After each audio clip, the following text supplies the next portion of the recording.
നമസ്കാരം. പാഥേയത്തിൻ്റെ എല്ലാ പ്രേക്ഷകർക്കും പുതിയൊരു വീഡിയോയിലേക്ക് സ്വാഗതം. ഇന്ന് നമ്മൾ പോകുന്നത് മൺട്രോത്തുരുത്ത് എന്ന് പറഞ്ഞ സ്ഥലത്തേക്കാണ്. കൊല്ലം ജില്ലയിലുള്ള മൺട്രോത്തുരുത്തിലൂടെ ഒരു വള്ളത്തിൽ നടത്തിയ ചെറിയൊരു യാത്രയാണ് നമ്മുടെ ഇന്നത്തെ വീഡിയോയിലുള്ളത്.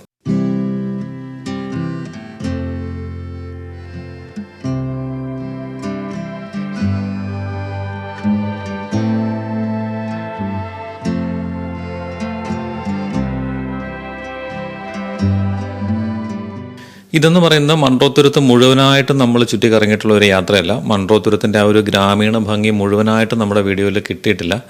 അതിൻ്റെ കാരണം എന്താണെന്ന് ചോദിച്ചിട്ടുണ്ടെങ്കിൽ നമ്മൾ മൺട്രോത്തുരുത്ത് ഫുള്ള് കണ്ട് ആസ്വദിക്കാൻ വേണ്ടി പ്ലാൻ ചെയ്ത ഒരു ട്രിപ്പ് ആയിരുന്നില്ല.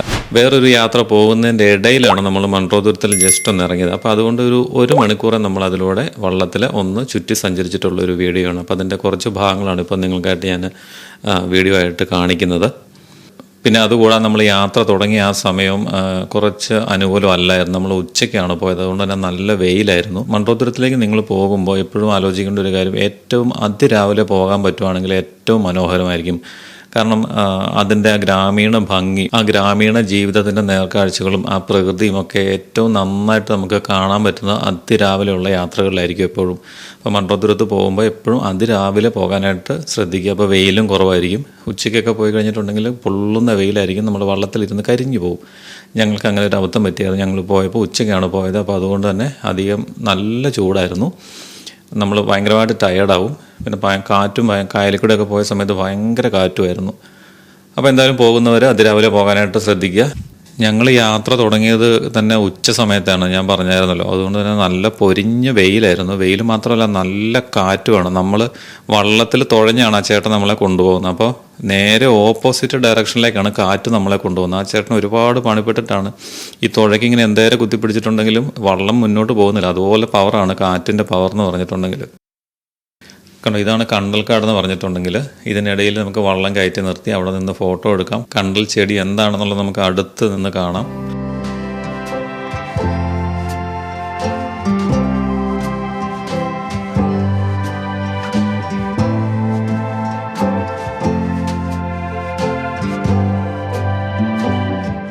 ഒരു പാലത്തിനടിയിലൂടെ നമ്മൾ കയറാൻ പോവുകയാണ്. നമ്മൾ നേരെ ഇരുന്നാലും തലമുട്ടത്തൊന്നുമില്ല, അത്രയും പൊക്കത്തിൽ തന്നെയാണ് പാലം ഉള്ളത്. വള്ളത്തിൽ നമുക്ക് നിവർന്നിരിക്കുകയൊക്കെ ചെയ്യാം.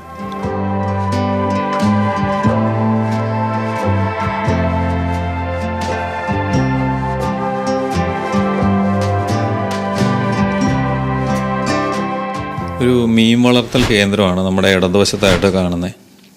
ഇതിനകത്ത് പല തട്ടുകളായിട്ട് തിരിച്ചിട്ട് ഇതിനകത്ത് മീൻ വളർത്തുന്നുണ്ട്. ഉണ്ടോ, അതിൻ്റെ നടുക്ക് തെങ്ങൊക്കെ നിൽക്കുന്നുണ്ട്. ആ മണ്ണ് എടുത്തിട്ടുണ്ടാക്കിയതാണെന്നാണ് എനിക്ക് തോന്നുന്നത്. കാക്കയും ഒന്നും വരാതിരിക്കാനായിട്ടായിരിക്കും വല കെട്ടിയിട്ടിട്ടുണ്ട്. ഈ തുരുത്തുകൾക്കിടയിലൂടെ പോകുമ്പോൾ ചില സ്ഥലങ്ങളുണ്ട്. ചില സ്ഥലങ്ങളിലൊക്കെ ചെന്ന് കഴിഞ്ഞിട്ടുണ്ടെങ്കിൽ നമുക്ക് അവിടെ ഇറങ്ങി നിൽക്കാൻ പറ്റുന്ന സ്ഥലങ്ങളുണ്ട്. വലിയ ആഴമൊന്നും ഇല്ലാത്ത ഇറങ്ങി നിൽക്കാൻ പറ്റുന്ന സ്ഥലങ്ങളുണ്ട്. അവിടെയൊക്കെ ഇറങ്ങി നമുക്ക് ഫോട്ടോ ഒക്കെ എടുക്കാം. ഇത് ശരിക്കും ഒരു വ്യത്യസ്തമായിട്ടുള്ളൊരു അനുഭവമാണ് കേട്ടോ. നമ്മളിപ്പം ആറും പുഴകളും ഒന്നും കണ്ട് ശീലിച്ചിട്ടില്ലാത്ത ആൾക്കാർക്ക് ഇങ്ങനെ വന്നിട്ട് ചെറിയ കനാലുകൾ കൂടി കായൽ കൂടിയൊക്കെ ഉള്ള ഇങ്ങനെ ബോട്ടിലുള്ള യാത്ര, വള്ളത്തിലുള്ള യാത്ര എന്നൊക്കെ പറയുന്ന ഒരു പ്രത്യേക അനുഭവമായിരിക്കും അത്. എന്നാലും ഞങ്ങൾക്ക് അധികം സമയം ഇവിടെ സ്പെൻഡ് ചെയ്യാനില്ലായിരുന്നുള്ളൂ. ഞങ്ങളൊരു 1 മണിക്കൂറേ വള്ളത്തിൽ സ്പെൻഡ് ചെയ്തുള്ളൂ. 1 മണിക്കൂറിനപ്പം ഞങ്ങളിങ്ങനെ വണ്ടിയിൽ വരുന്ന കണ്ടപ്പോൾ തന്നെ ഒരുപാട് സ്ഥലത്തുനിന്ന് ആൾക്കാർ വന്നിട്ട് ഇങ്ങനെ ബോട്ടിംഗ് ഉണ്ട്, വള്ളത്തെ കൊണ്ടുപോകാമെന്നൊക്കെ പറഞ്ഞു വന്നായിരുന്നു. അപ്പോൾ അവസാനം ഞങ്ങൾ ഒരു സ്ഥലത്ത് നിന്ന് എന്തായാലും 1 മണിക്കൂർ പോകാമെന്ന് തീരുമാനിച്ചു. 1000 രൂപ പറഞ്ഞു. അവസാനം പറഞ്ഞ് 500 രൂപയ്ക്ക് പോകാമെന്ന് സമ്മതിച്ചു 1 മണിക്കൂർ. അപ്പോൾ അതുകൊണ്ട് ഞങ്ങൾ ഫുള്ള് കറങ്ങിയിട്ടില്ല. അപ്പോൾ കുറച്ച് കായലിൽ ഒന്ന് വട്ടം കറങ്ങി കണ്ടൽക്കാടുകൾക്കിടയിലൂടെ എല്ലാം ഒന്ന് കറങ്ങി തിരിച്ചു പോരുകയാണ് ഉണ്ടായത്. മൺട്രോത്തുരുത്തിലേക്ക് അടുക്കുമ്പോൾ തന്നെ ഒരുപാട് ഏജൻസിനെ നമുക്ക് കാണാനായിട്ട് സാധിക്കും. ഒരുപാട് സ്ഥലങ്ങളുണ്ട് ഈ ബോട്ട് സർവീസ് ഉള്ള സ്ഥലങ്ങൾ. ശിക്കാര ബോട്ടുകളുണ്ട്, കയാക്കിംഗ് ഉണ്ട്, ഹൗസ് ബോട്ടുകളുണ്ട്. അപ്പോൾ അതൊക്കെ ഏത് വേണമെന്നുള്ളത് നമ്മുടെ ബഡ്ജറ്റും നമ്മുടെ സമയവും നോക്കിയിട്ട് നമ്മൾ ആലോചിച്ച് ഏതാ വേണ്ടെന്നുള്ളത് സെലക്ട് ചെയ്തെടുക്കുക. എന്തായാലും അതിരാവിലെയുള്ള യാത്രകളായിരിക്കും ഏറ്റവും നല്ലത്. ഗ്രാമീണ ജീവിതത്തിൻ്റെ നേർക്കാഴ്ചകൾ കണ്ടുകൊണ്ട് തന്നെ നമുക്ക് യാത്ര പോകാം. ചെറിയ കനാലുകളുണ്ടല്ലോ, ചെറിയ ഇടവഴികളിൽ വെള്ളം നിറഞ്ഞു കിടക്കുന്ന, അതിലൂടെയൊക്കെ ഉള്ള യാത്രകൾ അതിമനോഹരമാണ്. ശരിക്കും ഗ്രാമീണ ജീവിതം നമുക്ക് ശരിക്കും നേരിട്ട് അറിയാൻ പറ്റും. കാരണം കനാലിന് അപ്പുറം ഇപ്പുറം എല്ലാ ആൾക്കാർ താമസിക്കുന്നൊക്കെ ഉണ്ടാവും. അപ്പോൾ അതൊക്കെ കണ്ടുകൊണ്ട് കണ്ടൽക്കാടുകൾക്കിടയിലൂടെ ഉള്ളൊരു യാത്ര എന്തായാലും അതിമനോഹരമായിരിക്കും. ഇതിനകത്ത് ഞാൻ ഒന്നുകൂടി പറയുന്നു, ഇതിനകത്ത് നമുക്ക് അത്രയും ആ ഒരു ഗ്രാമീണ ജീവിതത്തിൻ്റെ നേർക്കാഴ്ചകൾ ഉൾപ്പെടുത്താൻ പറ്റിയിട്ടില്ല. ഞങ്ങൾ ജസ്റ്റ് കായലിൽ ഒന്ന് വട്ടം കറങ്ങി വന്നതേ ഉള്ളൂ.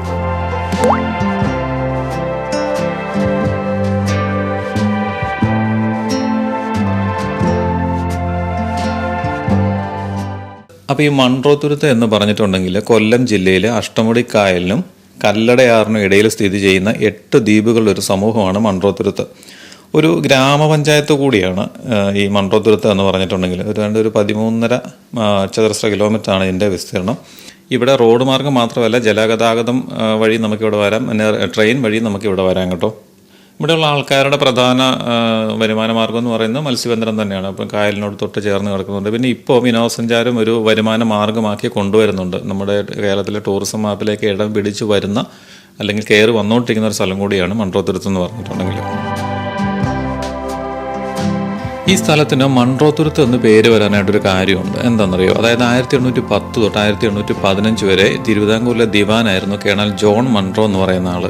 ഈ ജോൺ മൺട്രോ ആണ് ഇവിടുത്തെ കനാലുകളെല്ലാം തെളിച്ച് ജലഗതാഗതം സാധ്യമാക്കിയത്. ഇടവഴികളെല്ലാം തെളിച്ച് ജലഗതാഗതം സുഗമമാക്കി ചരക്ക് നീക്കവും ആൾക്കാർക്ക് താമസിക്കുന്നതിനുള്ള സൗകര്യം എല്ലാം ഉണ്ടാക്കിയെടുത്ത് ഇന്ന് കാണുന്ന ഈ ഒരു അവസ്ഥയിലേക്ക് ആക്കിയെടുത്തത് ഈ പറയുന്ന കേണൽ ജോൺ മൺട്രോ ആയിരുന്നു. അപ്പോൾ അദ്ദേഹത്തിൻ്റെ സ്മരണാർത്ഥമാണ് സ്ഥലത്തിന് മൺട്രോത്തുരുത്ത് എന്ന് പേര് കൊടുത്തിരിക്കുന്നത്.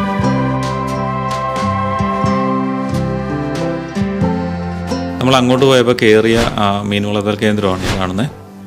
എന്നാൽ ഈ വള്ളം തുടങ്ങുന്ന ചേട്ടനെ സമ്മതിക്കണം കേട്ടോ. കാരണം കായലിൽ കൂടെ വള്ളം കൊണ്ടുപോകാന്ന് പറഞ്ഞിട്ടുണ്ടെങ്കിൽ അത് നിസ്സാര പണിയല്ല. അതുപോലെ കാറ്റാണ്. കാറ്റ് നമ്മളെ ഇങ്ങോട്ട് പുറകോട്ട് വലിച്ചുകൊണ്ട് പോകും. അത്രയ്ക്ക് വലിയ കാറ്റാണുള്ളത്.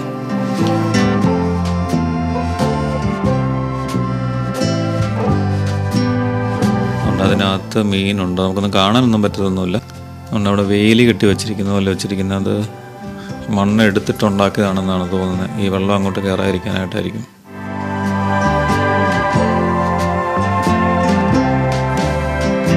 അതായത് ഈ മൺട്രോത്തുരുത്ത് എന്ന് പറഞ്ഞിട്ടുണ്ടെങ്കിൽ ഒരുപാട് സവിശേഷതകളുള്ള ഒരു സ്ഥലം കൂടിയാണ്. ഈ അഷ്ടമുടിക്കായലും കല്ലടയാറും കൂടി സംയോജിക്കുന്ന ഡെൽറ്റ പ്രദേശം എന്ന നിലയിൽ ഇതൊരു ജൈവ വൈവിധ്യ കേന്ദ്രം കൂടിയാണ്. ചെറുതും വലുതുമായിട്ടുള്ള കനാലുകൾക്കിടയിലൂടെ, തോടുകൾക്കിടയിലൂടെ, പാലങ്ങൾക്കടിയിലൂടെ, ഈ മീൻ വളർത്തൽ കേന്ദ്രങ്ങൾക്കുള്ളിലൂടെ, അങ്ങനെയൊക്കെ ഈ കണ്ടൽക്കാടിൻ്റെ നടുക്കൂടെ അങ്ങനെയൊക്കെ ആ കാറ്റുകൊണ്ട് ഇങ്ങനെയുള്ളൊരു യാത്ര എന്ന് പറഞ്ഞിട്ടുണ്ടെങ്കിൽ അതൊരു അവസ്മരണീയമായിട്ടുള്ളൊരു അനുഭവം തന്നെയാണ്. നമ്മൾ വള്ളത്തിലാണ് പോകുന്നത്, ചെറിയ വള്ളത്തിലാണ് പോകുന്നത്. അപ്പോൾ എല്ലാ കാഴ്ചകളും കൃത്യമായിട്ട് കണ്ട് മനസ്സിലാക്കി ഗ്രാമീണ ജീവിതത്തിൻ്റെ നേർക്കാഴ്ചകൾ കണ്ട്, അവരുടെ ജീവിത രീതികൾ കണ്ട്, അവരെങ്ങനെയാണ് ജീവിക്കുന്നതെന്ന് കണ്ടു മനസ്സിലാക്കി, അവരുടെ ഉപജീവന മാർഗം, ചിലപ്പോൾ ഇങ്ങനെ കയറ് പിരിക്കുന്ന ആൾക്കാരുണ്ടാവും, വള്ളം പണിയുന്ന ആൾക്കാരുണ്ടാവും, മീൻ പിടിക്കുന്ന ആൾക്കാരുണ്ടാവും. അങ്ങനെ അതെല്ലാം കണ്ട് ആസ്വദിച്ച് നമുക്കൊരു യാത്ര ചെയ്യാൻ പറ്റി മൺട്രോത്തുരുത്തിൽ വന്നിട്ടുണ്ടെങ്കിൽ. പക്ഷേ ഒന്ന് ഓർക്കണം, നിങ്ങൾ വരുവാണെന്നുണ്ടെങ്കിൽ അത് ഏർലി മോർണിംഗ് വരിക. ഏർലി മോർണിംഗ് വന്നിട്ടുണ്ടെങ്കിൽ ഈ കാഴ്ചകളുടെ ഭംഗി കൂടുതലായിരിക്കും. കാഴ്ചകളൊക്കെ കണ്ട് എൻജോയ് ചെയ്തൊരു ഫുൾ ഡേ നമുക്ക് സ്പെൻഡ് ചെയ്യാനായിട്ട് പറ്റും. ഈ മൺട്രോത്തുരുത്തിൽ വിനോദസഞ്ചാരം മാത്രമല്ല, സിനിമകളുടെ ഷൂട്ടിംഗ് നടക്കാറുണ്ട്, വെഡ്ഡിങ് ഫോട്ടോഗ്രാഫി നടക്കാറുണ്ട്. പിന്നെ ഇവിടെയൊക്കെ സ്റ്റേയും കിട്ടും കേട്ടോ. ഹോം സ്റ്റേകളൊക്കെ ഒരുപാടുണ്ട്. അപ്പോൾ എന്തായാലും മൺട്രോത്തുരുത്തിൽ വന്ന് വള്ളത്തിൽ കൂടെയുള്ളൊരു യാത്ര ഒരു വ്യത്യസ്തമായിട്ടുള്ള അനുഭവമാണ്.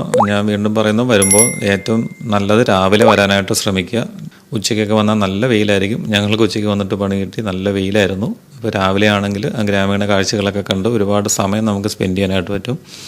ഒരുപാട് സ്ഥലങ്ങളും ഉണ്ട് പോകാനായിട്ട് പറ്റുന്നത്. ഒരു ബോട്ടിങ് ഒക്കെ ഉള്ള ഒരുപാട് സ്ഥലങ്ങളുണ്ട് ബോട്ടിങ് സ്റ്റാർട്ട് ചെയ്യുന്നുള്ളത്. അപ്പം നമ്മുടെ സമയവും നമ്മുടെ ബഡ്ജറ്റും ഒക്കെ നോക്കിയിട്ട് അതിലിഷ്ടമുള്ളത് നമുക്ക് തിരഞ്ഞെടുക്കാം. അപ്പോൾ എന്തായാലും മൺട്രോത്തുരുത്തിൻ്റെ ഇന്നത്തെ ഈ ചെറിയ കാഴ്ചകൾ നിങ്ങൾക്ക് ഇഷ്ടമായെന്ന് വിശ്വസിക്കുന്നു. അപ്പോൾ ഒരു പുതിയൊരു വീഡിയോയുമായിട്ട് വീണ്ടും കാണാം.